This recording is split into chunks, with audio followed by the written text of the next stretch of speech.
हाय बच्चों, आप सभी का स्वागत करते हैं स्काईवे क्लासेज में। बच्चों, हम सभी आज एक क्लास 12th की जो है हिस्ट्री स्टार्ट करने वाले हैं और आज हमारा पहला टॉपिक फर्स्ट चैप्टर रहेगा। आप सभी जानते हैं कि पहला टॉपिक जो है सिंधु सभ्यता है।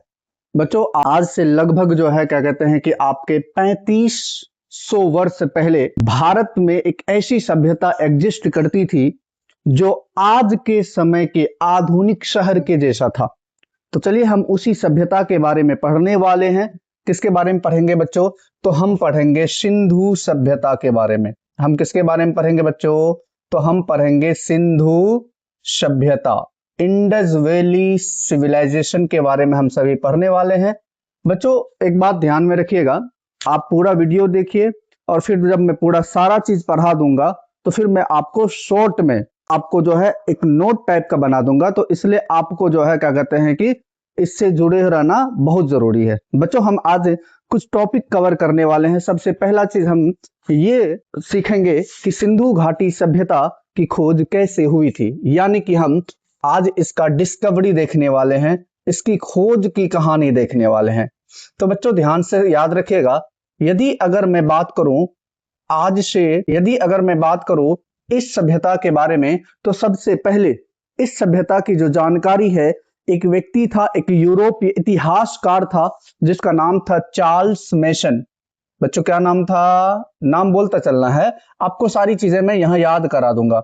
चार्ल्स मैसन ने इस सभ्यता के सबसे पहले जो है क्या कहते हैं कि अवशेष की जानकारी दी थी, यानी कि चार्ल्स मैसन को 1826 ईस्वी में हड़प्पाई जो टीला है वो मिला था। और उस समय चार्ल्स मैसन ने कहा था कि एक ऐसी सभ्यता इस धरती के नीचे है जो आज से लगभग कई वर्ष पहले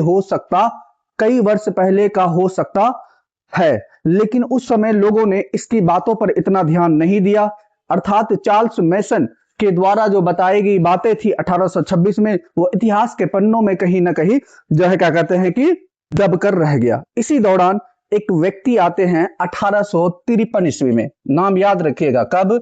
1853 ईस्वी में एक व्यक्ति था अलेक्जेंडर कनिंघम।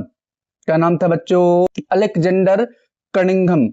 देखिए, अलेक्जेंडर कनिंघम एक पुरातत्वविद थे और ये भारत मुख्य रूप से इसलिए आए थे क्योंकि इनको बौद्ध इतिहास के बारे में जानकारी प्राप्त करना था। तो जब अलेक्जेंडर कनिंघम भारत आए थे तो इन्होंने 1853 ईस्वी में जो है क्या कहते हैं कि कुछ मोहरों को खोजा था, हड़प्पाई मोहर और कुछ पुरातात्विक वस्तुओं की खोज हुई थी। लेकिन चूंकि कनिंघम को ऐसा लगता था कि भारत की जो सभ्यता का जो विकास है वो गंगा घाटी से हुआ है और भारत के सभ्यता की जो विकास गंगा घाटी से हुआ और उसका कनेक्शन कहीं ना कहीं बौद्ध धर्म से है, तो इससे पहले कोई सभ्यता नहीं रही होगी, इसलिए उन्होंने भी इतना ध्यान नहीं दिया। किसने बच्चों?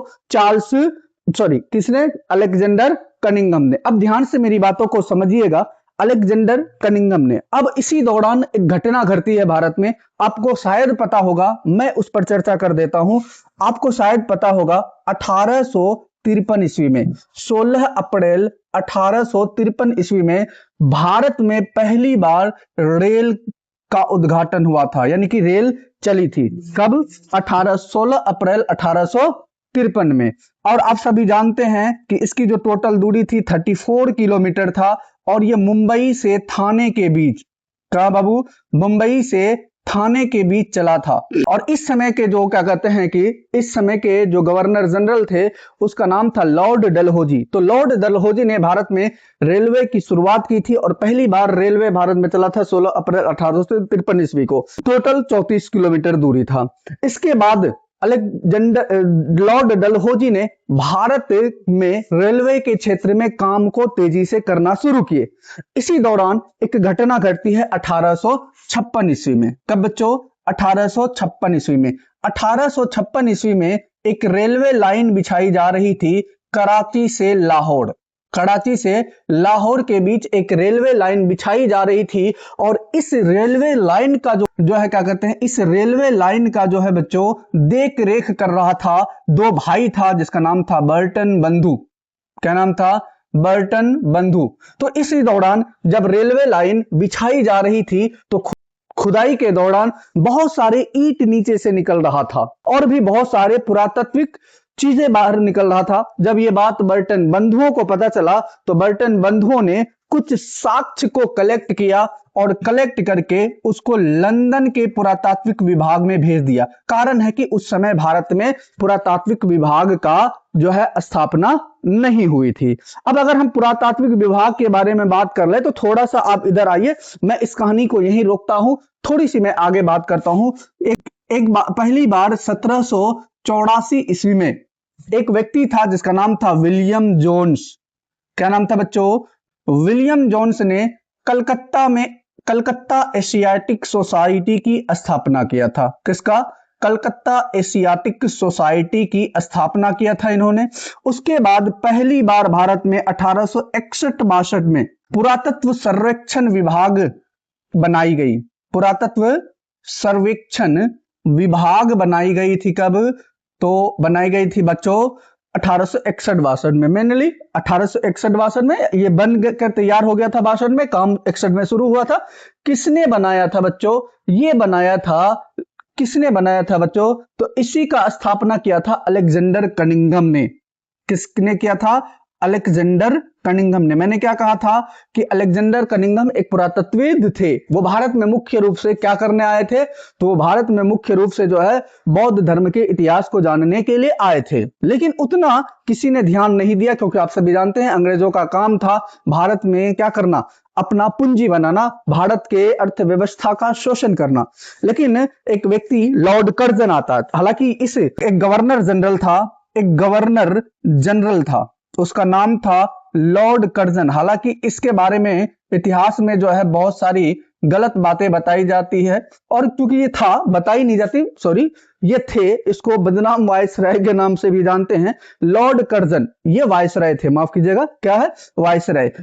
इन्होंने जो है क्या कहते हैं कि ASI इंडियन आर्कियोलॉजिकल सोसाइटी, माफ कीजिएगा, इन्होंने जो है क्या कहते हैं कि 4 ईस्वी में, तब 1904 ईस्वी में भारतीय पुरातत्व विभाग की स्थापना किया था।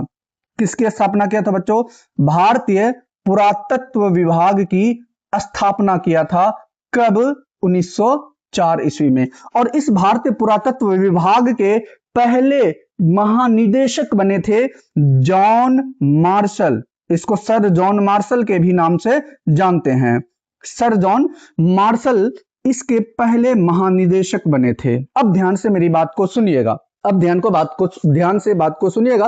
1856 ईस्वी में जब कराची और लाहौर के बीच रेलवे लाइन बिछाई जा रही थी तो उस दौरान कुछ पुरातात्विक स्रोत जो है बाहर निकला, जिसको कलेक्ट करके बर्टन बंधुओं ने लंदन भेज दिया। और इधर भारत में जो है क्या कहते हैं कि लॉर्ड कर्जन के दौरान, लॉर्ड कर्जन के टेन्योर में, लॉर्ड कर्जन के शासन में जो है क्या कहते हैं 1904 ईस्वी में भारतीय पुरातत्व विभाग का गठन हुआ और इसका प्रथम महानिदेशक बनाया गया था सर जॉन मार्शल को। अब बच्चों ध्यान से सुनना मेरी बात को।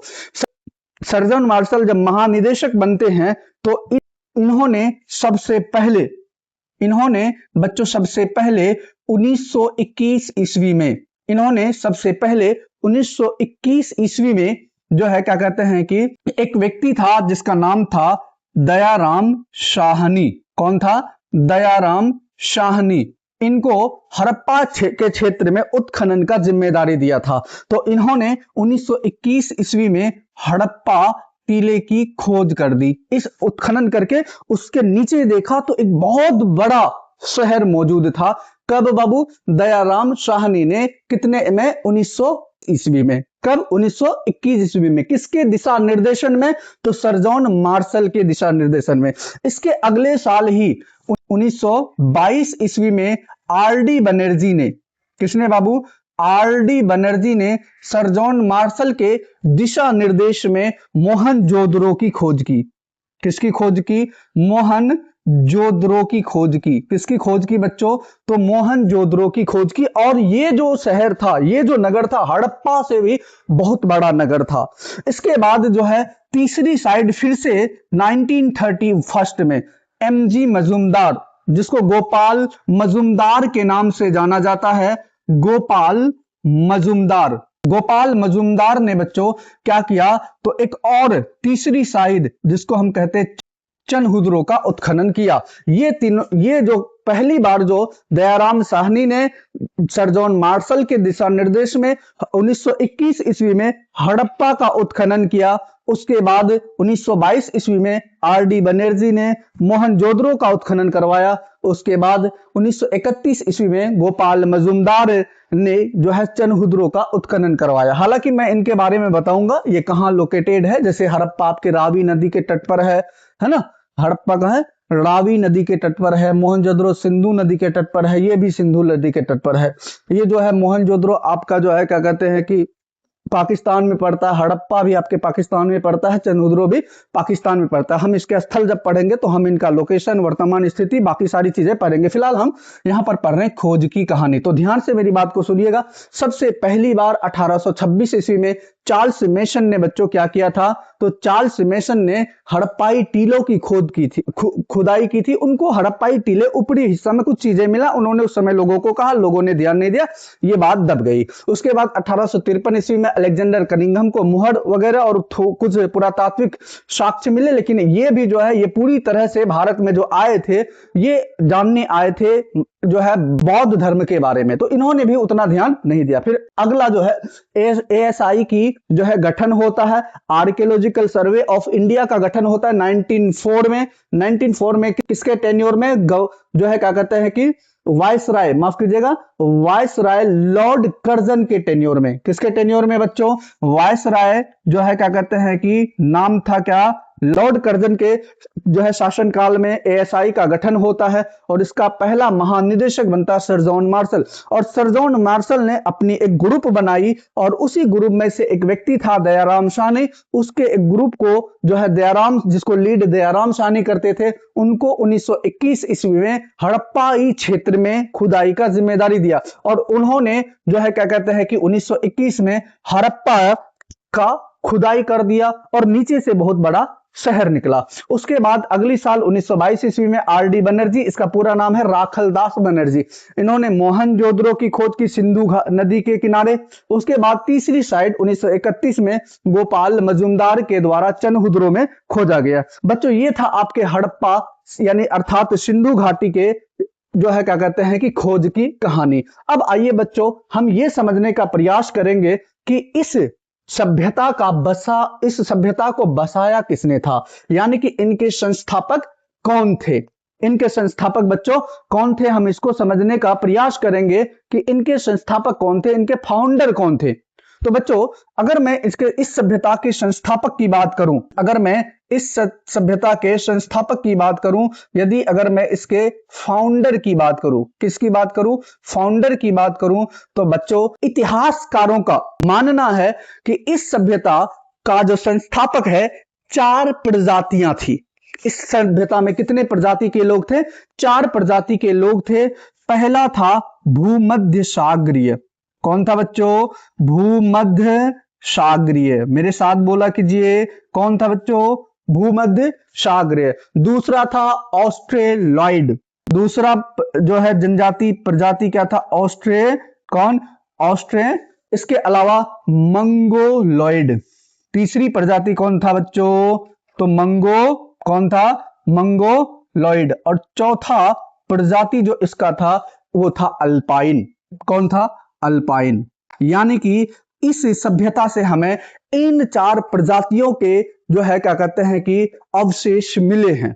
लेकिन सवाल यह है कि सबसे ज्यादा जो अवशेष मिले हैं वो किनका मिला है, तो बच्चों सबसे ज्यादा जो अवशेष मिले हैं, ठीक है, वो मिला है भूमध्य सागरीय प्रजाति की एक उपजाति था द्रविड़। कौन बच्चों, द्रविड़। तो इतिहासकारों ने देखा कि इस प्रजाति का सबसे ज्यादा जो है क्या कहते हैं कि जीवाश्म हमें मिले हैं। तो इस वजह से अधिकांश इतिहासकारों का मानना है कि भूमध्य सागरीय प्रजाति की एक उप प्रजाति थी जिसका नाम था द्रविड़, और इसी द्रविड़ियन ने इस सभ्यता की स्थापना किया था। और आप सभी जानते हैं कि अभी द्रविड़ आपको जो है क्या कहते हैं साउथ इंडिया में मिल जाएंगे और श्रीलंका वाले क्षेत्र में भी आपको देखने को मिलता है। तो यहां पर हमने देखा कि अगर हम बात करें ऑल ओवर तो इस में टोटल 4 प्रजातियां रहा करती थी भूमध्य सागरीय, मेरे साथ बोला करो बाबू याद हो जाएगा, भूमध्य सागरीय, ऑस्ट्रेलॉइड, मंगोलॉइड और अल्पाइन। लेकिन यदि अगर हम जीवाश्मों की बात करें तो सबसे ज्यादा जो जीवाश्म मिले हैं भूमध्य सागरीय प्रजाति की एक जाति है जो है द्रविड़ कहलाता है, इनके मिले हैं। तो इतिहासकारों का मानना है कि जो है क्या कहते हैं कि इनके जो संस्थापक हैं वो कौन है, तो भूमध्य सागरीय प्रजाति की उपजाति कौन, तो बच्चों द्रविड़। तो इस सभ्यता के संस्थापक कौन है, द्रविड़, याद रहेगा। ओके चलो अब अगला हम लोग पढ़ते हैं काल विभाजन। क्या पढ़ते हैं, काल विभाजन, हड़प्पा सभ्यता का काल विभाजन। बच्चों अब ध्यान से सुनना मेरी बात को। पहली चीज तो इनको 3 चरणों में बांटा गया, 3 फेज है। अच्छा एक बात बताओ यार, कोई एक समाज जो है क्या रात में एक बार में बन जाता है? अब आप जिस गांव में रहते हो, जिस शहर में रहते हो, क्या वो एक दिन में बस गया है? नहीं बच्चों, ये लंबे इतिहास होते हैं, बहुत लंबे समय से जो है क्या कहते हैं कि किसी एक क्षेत्र का विकास होता है। उसी तरह से जो है हड़प्पा का जो विकास हुआ होगा, हड़प्पा जो नगर बना होगा वो एक दिन में तो नहीं बना होगा। यानी कि हड़प्पा जिस समय सभ्यता बना था उससे पहले भी लोग रहते होंगे, और हड़प्पा का जब पतन हो गया तो पतन हो गया क्या सारे लोग एक बार प्लान कर गए? नहीं किए होंगे, तो उसके बाद भी रहा होगा। इसलिए हड़प्पा के काल विभाजन में हम इनको 4 चरणों में देखते हैं। पहला चरण है बच्चों, ध्यान से सुनना, इसको हम कहते हैं प्री हड़प्पन फेज, यानी कि पूर्व हड़प्पाई चरण, पूर्व हड़प्पाई चरण। बच्चों ये जो फेज था बच्चों, ये जो फेज था आपका, ये था 3500 से 2500 बीसी। ये कौन से चरण थे? 3500 बीसी से 2500 बीसी, इसका कालखंड माना जाता है। और इसमें जो है जो सभ्यता जो था ये अपरिपक्व था। क्या था?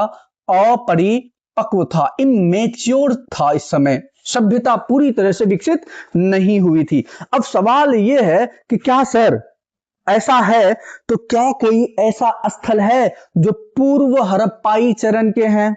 हाँ सर है। आपने एक का नाम सुना होगा, कालीबंगा। कालीबंगा को ग्रामीण स्थल माना जाता है। कहा जाता है कि कालीबंगा से जो है क्या कहते हैं कच्ची ईंटें भी मिली है। तो बच्चों ध्यान से सुनना, एक आपके स्थल है पूर्व हड़प्पाई चरण की अगर मैं बात करूं तो कालीबंगा। कालीबंगा कौन बच्चों? कालीबंगा। बनावली, कौन?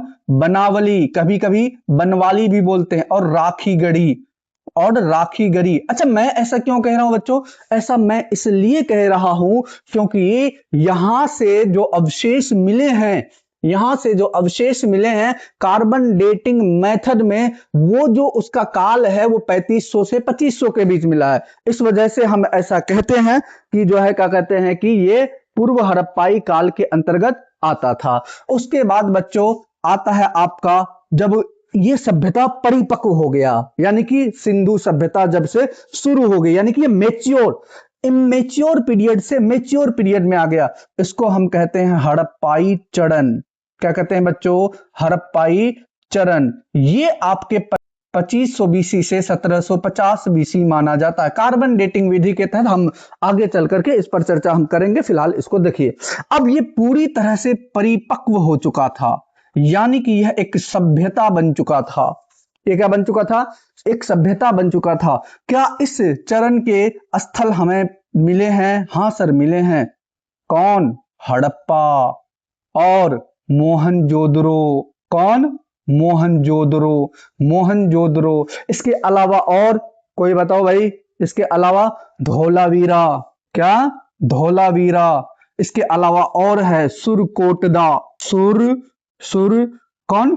सुरकोटदा। इसके अलावा आपने सुना होगा रंगपुर और कोटबीजी। ये जो है हड़प्पाई फेज में, यानी कि 2500 से 1750 बीसी के बीच डेवलप हो चुकी थी। उसके बाद इस सभ्यता का बच्चों पतन होना शुरू हो जाता, जिसको हम डिक्लाइन फेज भी कहते हैं, या उत्तर हड़प्पा काल या उत्तर हड़प्पाई चरण कहा जाता है इसको। उत्तर हड़प्पा काल या उत्तर हड़प्पाई चरण बच्चों ये 2500 बीसी से 1200 बीसी माना जाता है। कब? 2500 बीसी से 1200 बीसी माना जाता है। इसका मतलब ये है कि इनकी मुलाकात आर्यों से हुई होगी। बच्चों एक दिन में कोई सभ्यता बनती नहीं है, तो एक दिन में कोई सभ्यता नष्ट भी नहीं होती है। अंतिम रूप से यह सभ्यता खत्म होते होते 1200 ईसा पूर्व तक पहुंच चुका था। इसको हम कहते हैं, ये जो चरण है ये इस सभ्यता का पतन का चरण है, यह पतन का काल है। इस सभ्यता की पूरी तरह से पतन हो चुकी थी। अच्छा, कोई ऐसा स्थल है सर जो इस टाइम का मिला था? हाँ बच्चों मिला है। कौन कौन से? तो बच्चों रंगपुर। कौन बच्चों? रंगपुर, रोजदी। कौन? रंगपुर, रोजदी। ये दोनों के दोनों जो है ये आपके गुजरात में पड़ते हैं। कहां पड़ते हैं? गुजरात में। उसके अलावा एक है आपका भगवानपुरा। क्या है बच्चों? भगवानपुरा जो है आपके हरियाणा में है। कहां पर है? हरियाणा में। यह स्थल कहां मिला है? हरियाणा में मिला है। इसके अलावा है आलमगीर और हुलास। ये जो है बच्चों, ये दोनों स्थल आपके जो है ये यूपी में है। कहां पर है? यूपी में है। इसका मतलब है कि ये सारे के सारे शहर, यानी जो नगरीय था, जो पूरी तरह से डेवलप था, वो तो खत्म हो गया था, लेकिन गांव के रूप में, छोटे छोटे गांव के रूप में ये सभ्यता बचा। और अंत में 1200 ईसा पूर्व में इस सभ्यता का पूरी तरह से क्या हो चुका था बच्चों? विनाश हो चुका था। अब सवाल है कि इस सभ्यता को हम किस किस नाम से जानते हैं, यानी इसका नामकरण। भाई इसका नामकरण, तो बच्चों इस सभ्यता को हम 3 नाम से जानते हैं। कितने नाम से? 3 नाम से। पहला आप सभी जानते हैं, इसे हम सिंधु सभ्यता भी कहते, इसे हम क्या कहते हैं? सिंधु सभ्यता। क्यों कहते हैं? क्योंकि सबसे ज्यादा स्थल जो खोजे गए हैं वो सिंधु नदी की घाटियों में खोजी गई है। तो सिंधु घाटी में सबसे ज्यादा स्थल मौजूद हैं, इस वजह से इस सभ्यता को सिंधु सभ्यता के नाम से जाना जाता है। पहला चीज। दूसरा चीज बच्चों, इस सभ्यता को हड़प्पा सभ्यता भी कहा जाता है। क्यों? क्योंकि इस सभ्यता के सबसे पहले स्थल जो खोजे गए थे 1921 में, किसके द्वारा? दयाराम साहनी के द्वारा। किसके द्वारा? दयाराम साहनी के द्वारा। कौन सा स्थल था? हड़प्पा। तो इसलिए इसको हड़प्पा भी कहते हैं। एक और नाम है मेलुहा। एक और नाम है बच्चों क्या? मेलुहा। कौन सा नाम है? मेलुहा। अच्छा, मेलुहा जो नाम पड़ा है, हमें क्या भारत के लोग मेलुहा कहते थे? नहीं, मेसोपोटामिया जो कि इस सभ्यता के समकालीन थे। जब हम मेसोपोटामिया के स्रोतों को, मेसोपोटामिया के साहित्य को देखते हैं, तो वहां पर हमें इस सभ्यता का नाम क्या मिलता है? मेलुहा मिलता है। यानी कि हम कह सकते हैं मेसोपोटामिया जो है, मेसो के जो स्रोत है, मेसोपोटामिया के स्रोत में, मेसोपोटामिया के साहित्यों में इसको जो है क्या कहा गया है? मेलुहा कहा गया है। क्या कहा गया बच्चों? मेलुहा। देखिए हमने आज 4 चीजें देखा: खोज, काल विभाजन, संस्थापक और नामकरण। एक बार और रिवीजन करते, फटाक से आ जाओ। सबसे पहले इस सभ्यता की जानकारी किसने दी थी? चार्ल्स मेसन ने, लेकिन उसकी बात किसी ने नहीं माना। उसके बाद 1853 में अलेक्जेंडर कनिंघम ने, लेकिन इन्होंने ध्यान ही नहीं दिया। उसके बाद जब रेलवे लाइन बिछाया जा रहा था कराची टू लाहौर, तो 1856 में बर्टन बंधुओं को कुछ पुरातात्विक साक्ष्य मिला, उनको उन्होंने लंदन के एसआईटी, लंदन के जो है सर्वेक्षण विभाग में भेज दिया, यहां पर नहीं था इस वजह से। उसके बाद आता है आपका 1904 ईस्वी में जो है क्या कहते हैं कि भारतीय पुरातत्व विभाग का जो है क्या हो चुका था? स्थापना हो गया था। और सर जॉन मार्शल के टाइम में वायसराय कौन थे? लॉर्ड कर्जन, है ना? वायसराय लॉर्ड कर्जन, उन्होंने जो है क्या कहते हैं महानिदेशक बनाया था किसको? सर जॉन मार्शल को। तो सर जॉन मार्शल के दिशा निर्देश में 1921 में दयाराम साहनी ने हड़प्पा की खोज की। ये इस सभ्यता का खोजा गया सबसे पहला स्थल था। उसके बाद इसके अगले साल आर.डी. बनर्जी ने मोहनजोदड़ो की खोज कर दी। 1931 में जो है क्या कहते हैं कि गोपाल मजुमदार ने चनहुद्रो तीसरी स्थल की खोज कर दी। अब यदि अगर हम संस्थापक की बात करें तो इतिहासकार का मानना है कि इस सभ्यता में 4 प्रकार की प्रजातियां रहा करती थी: भूमध्य सागरीय, ऑस्ट्रेलोइड, मंगोलोइड, अल्पाइन। लेकिन अगर हम जीवाश्मों की चर्चा करें, जीवाश्म को देखें, तो जीवाश्म में बच्चे भूमध्य सागरीय प्रजाति की एक जाति है द्रविड़, उनके ज्यादा मिलते हैं। तो इसलिए अधिकतर इतिहासकारों का मानना है कि सभ्यता का संस्थापक द्रविड़ था, तो हम भी उसको मान के चलेंगे। अब अगर हम बात करें काल विभाजन की, तो 3 चरण में इस सभ्यता को बांटा गया था। पूर्व हड़प्पाई चरण, जो 3500 बीसी से 2500 बीसी माना जाता है, ये एक अपरिपक्व काल था। इसमें नगर का विकास नहीं हुआ था, छोटे छोटे गांव बनना शुरू हुए थे। इसके कुछ स्थल है कालीबंगा, बनावली, राखीगढ़ी। हड़प्पाई चरण में यदि अगर बात करें, यानी कि हड़प्पा सभ्यता को जो पढ़ते हैं, है ना, 2500 से 1750 बीसी में इस समय पूरी तरह सभ्यता बनकर परिपक्व हो चुका था। और उत्तर हड़प्पा काल या उत्तर हड़प्पाई चरण, इसको मानते हैं 2500 से 1200 बीसी। ये वह चरण है जिस समय हड़प्पा का पतन हो रहा था। ठीक है, अब इसके कुछ स्थल था, हमने आपको बता दिया। अच्छा, एक बात यहां पे याद रखिएगा, एक ऐसा स्थल है जो तीनों जगह, तीनों टाइम पे, यानी कि पूर्व हड़प्पा में, हड़प्पाई चरण में और उत्तर हड़प्पा चरण में, तीनों जगह एग्जिस्ट करता था, वो है कालीबंगा। यहां से कच्ची ईंटें भी मिली है, तो पक्की ईंटें भी मिली है, और यहां से पतन के भी कुछ साक्ष्य मिले हैं। बच्चों, उम्मीद करते हैं आप सभी को वीडियो अच्छा लगा होगा। अगर वीडियो अच्छा लगा होगा तो वीडियो को लाइक कीजिए, अपने दोस्तों के भी शेयर कीजिए, और अगर आप यूट्यूब चैनल में नए हैं तो चैनल को सब्सक्राइब करना ना भूलिए। आप जुड़े रहिए हमसे। जब ये चैप्टर समाप्त होगा तो आप यकीन मानिए, हम आपको एक ऐसा नोट्स बना के देंगे। ये सारी चीजें जब आपको याद होगा, 1 पेज का नोट्स देंगे बना करके, और आप जीवन में कभी भी इसको नहीं भूलिएगा। चलिए मिलते हैं अगला वीडियो में।